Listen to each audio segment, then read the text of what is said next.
Okay, hello everyone. Good morning. I am Cindy Bonono, and again, I am your instructor for Math 100. So, this is our first lesson for this course.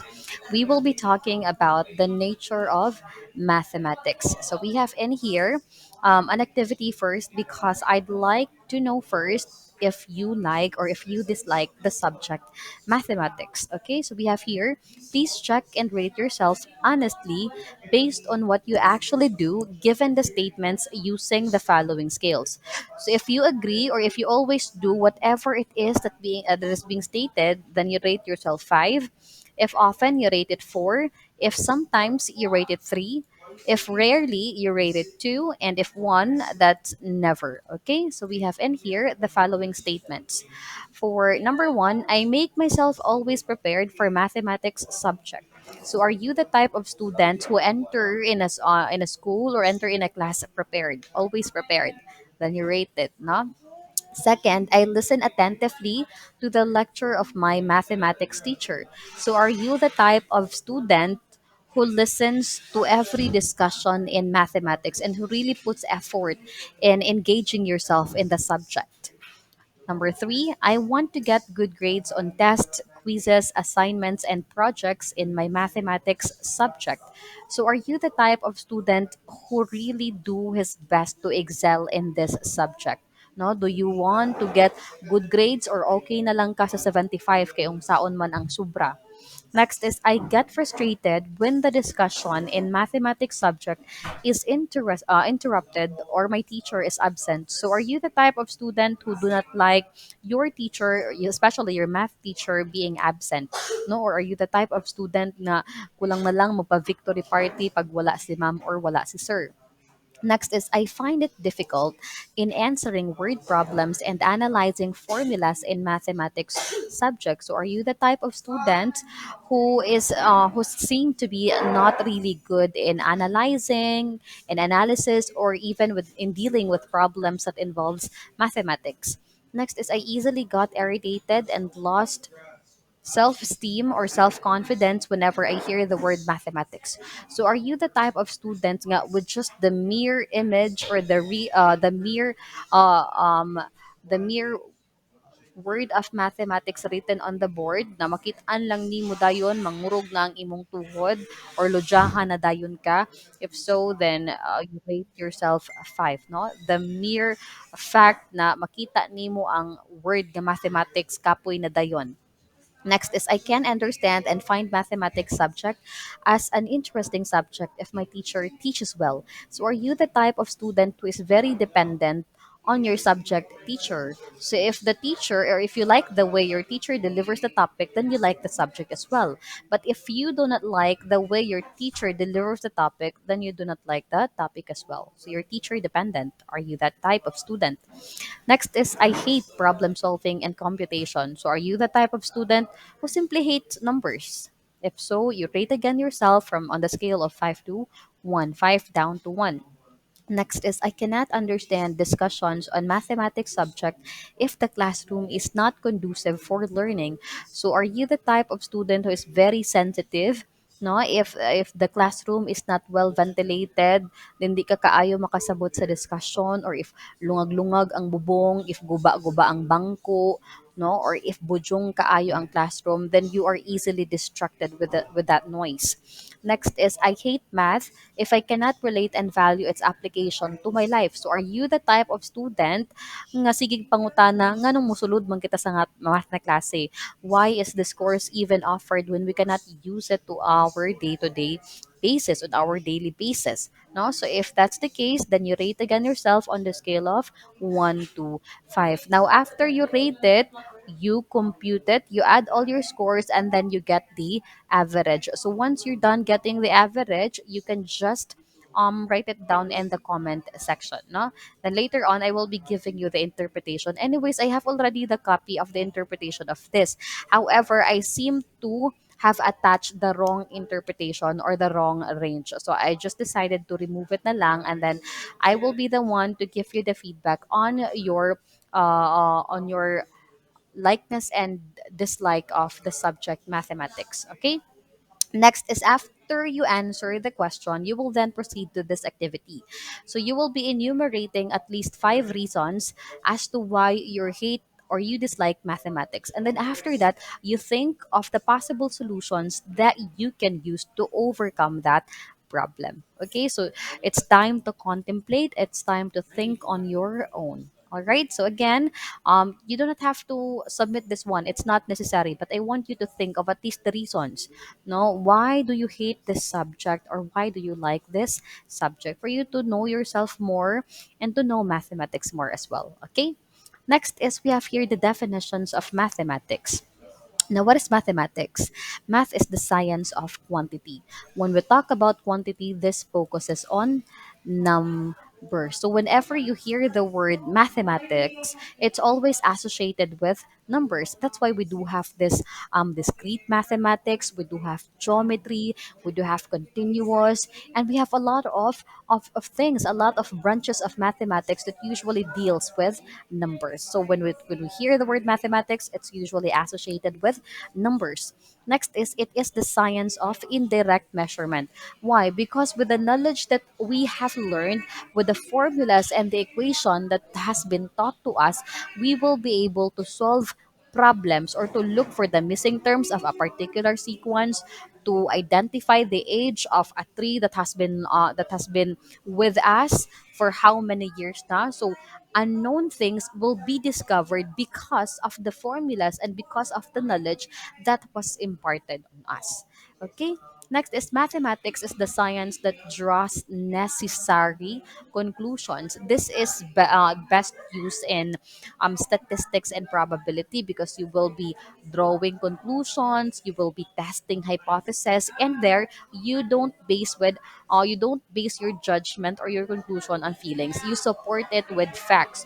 You support it with proof.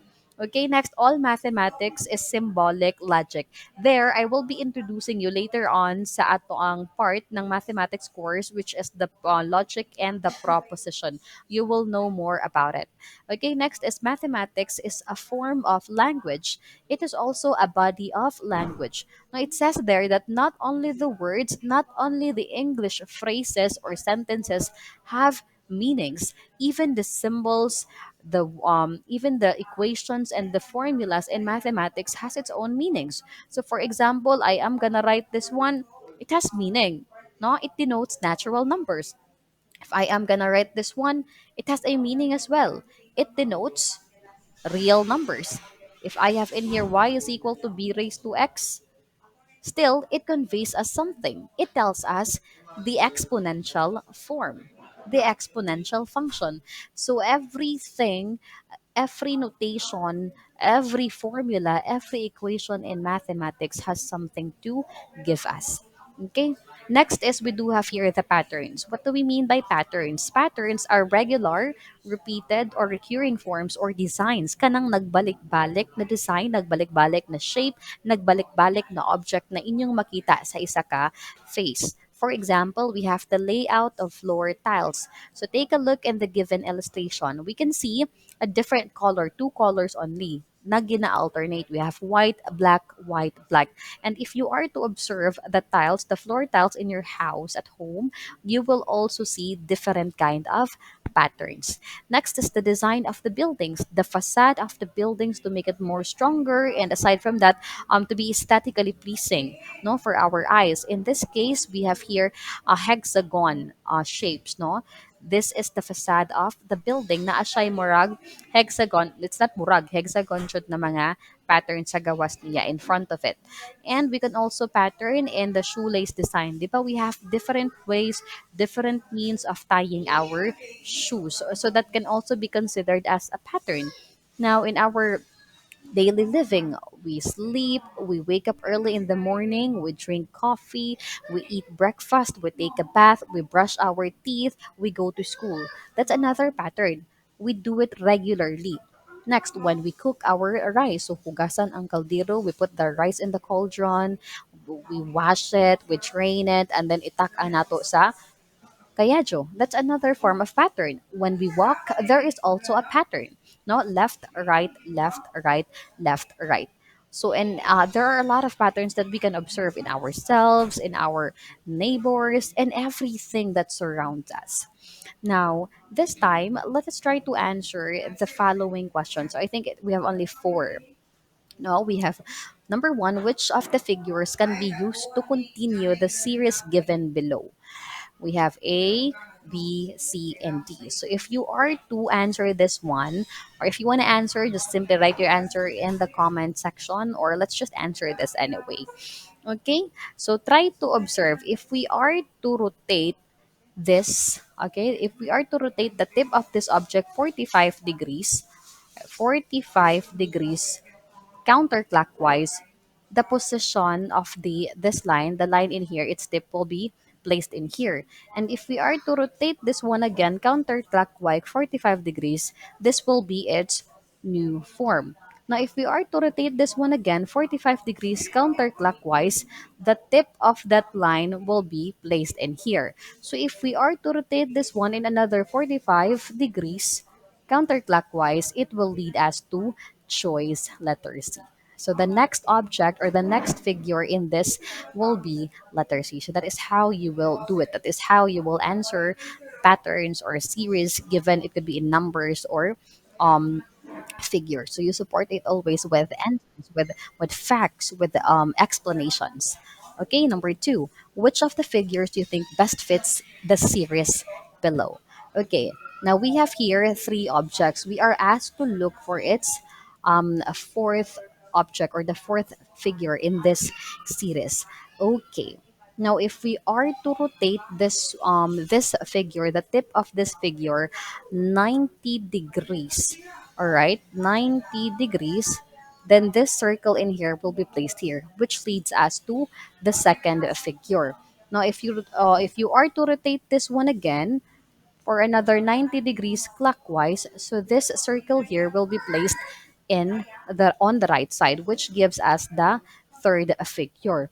Now, if we are to rotate this one again, this figure, okay, 90 degrees again clockwise. Okay, so what will it give us? The point here or the circle will be placed below. So this leads us to letter C.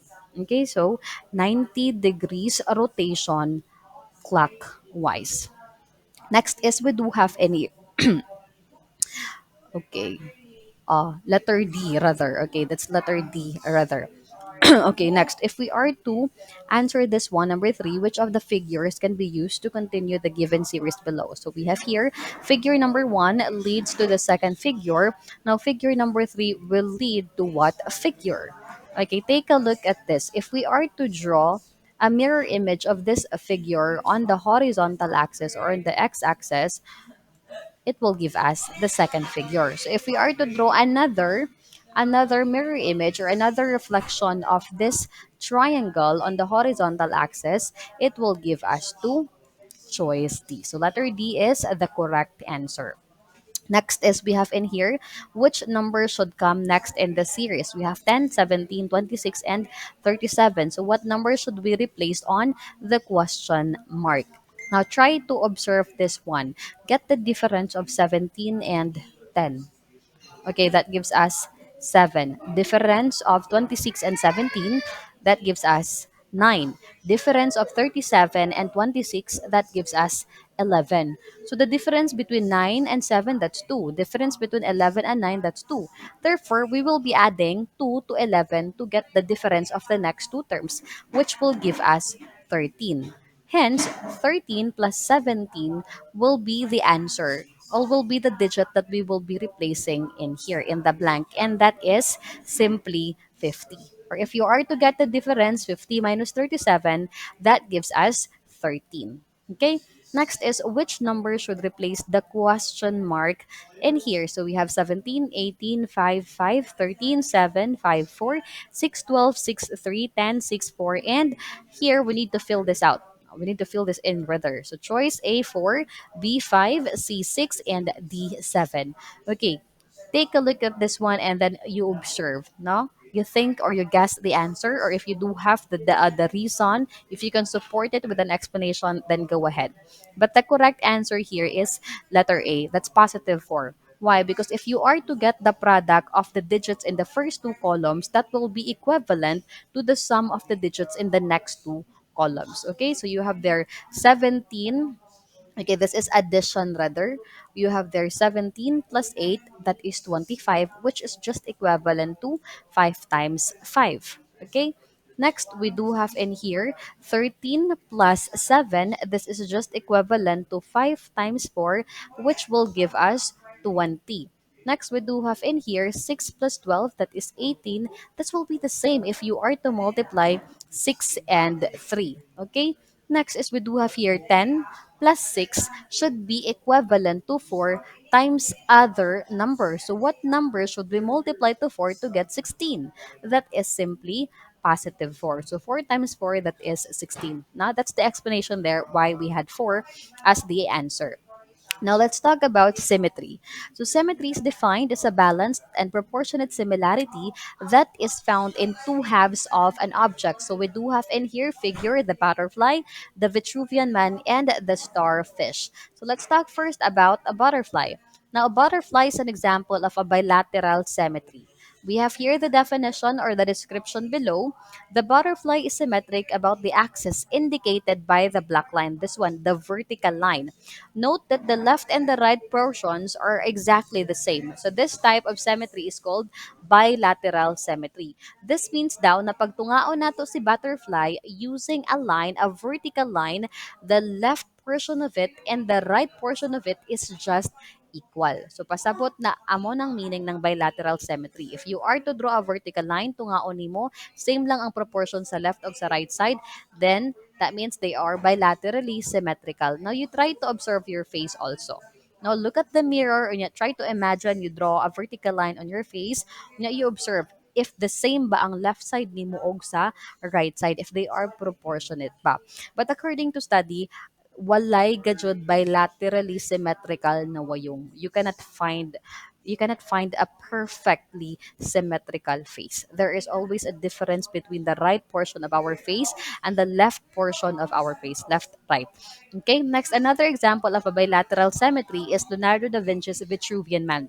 This shows daw that the proportion and the symmetry of the human body. So kung mag-drawing kita diri now let's just assume that my line in here that I am drawing is a straight line.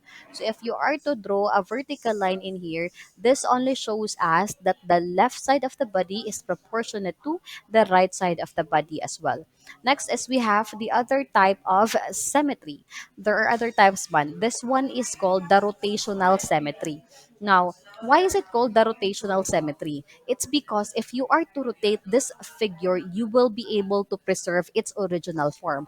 But you have to consider that there is a so-called angle of rotation. You can only rotate the figure, no, and degree, no, based on its angle of rotation only. Because if you are to rotate that one other than its angle of rotation, dili na nato ma-preserve ang iyahang figure. So we have here, how do we get the angle of rotation? We have the formula 360 degrees all over n, where n gives you the number of sides. Now in this example, we do have here a starfish. So you have 1, 2, 3, 4, 5.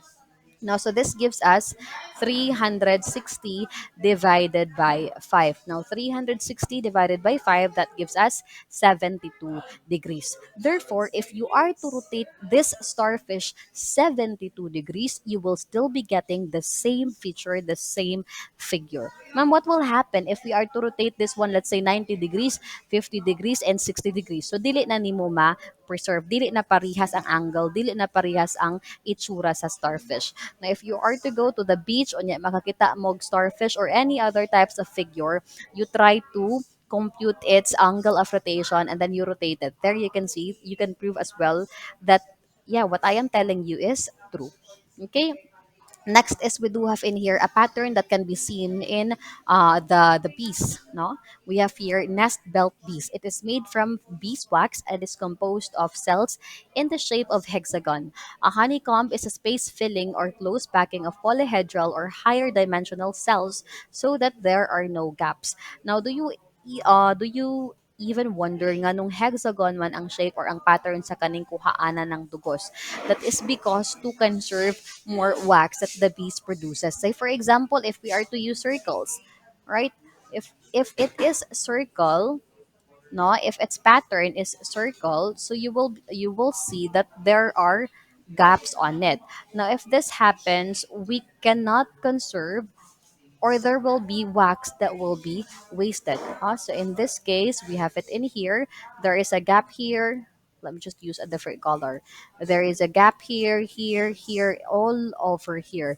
No? So para malas ang wax na magama ang dugos na mausik, then the bees use this hexagonic figures. Okay, next is the flower petals. If you look closely, different flowers have different number of petals, but flowers with 5 petals are the most common. So if you are to observe, if you do have flowers at home, you look at it. When you count the petals. Now there are a lot of numbers of petals man. But according to study, the most common daw is 5 or 3 petals lang. So mostly sa atong surroundings, we can only see flowers that are composed of 5 petals or 3 petals. Next is the sunflower. There is a definite pattern of clockwise and counterclockwise arcs, okay, or spirals extending outward from the center of the flowers. If you are to zoom it out, the seeds of the sunflowers, so we can see that there is an arc that extend from the inside to outward. Oh, let's have it in here a clockwise. Okay, we can see this pattern in a sunflower. No arcs that extend outwards from the center there. Not just that, we can also observe that the seeds of the sunflowers follows a spiral that extends from the inside outwards, onya it's in the counterclockwise direction. So let's take a look at this if we can really see. Okay, there we have it in here, a counterclockwise spiral that extends from the inside towards the outside of the seeds of the sunflower. Now, explanation. Why does the pattern look like this? That is because this arrangement allows the sunflower seed to occupy the flower head in a way that maximizes their access to light and nutrients, making the sunflower shinier and healthier. Okay, so that would be all for today's meeting. I hope that you have learned. If you do have questions and suggestions, feel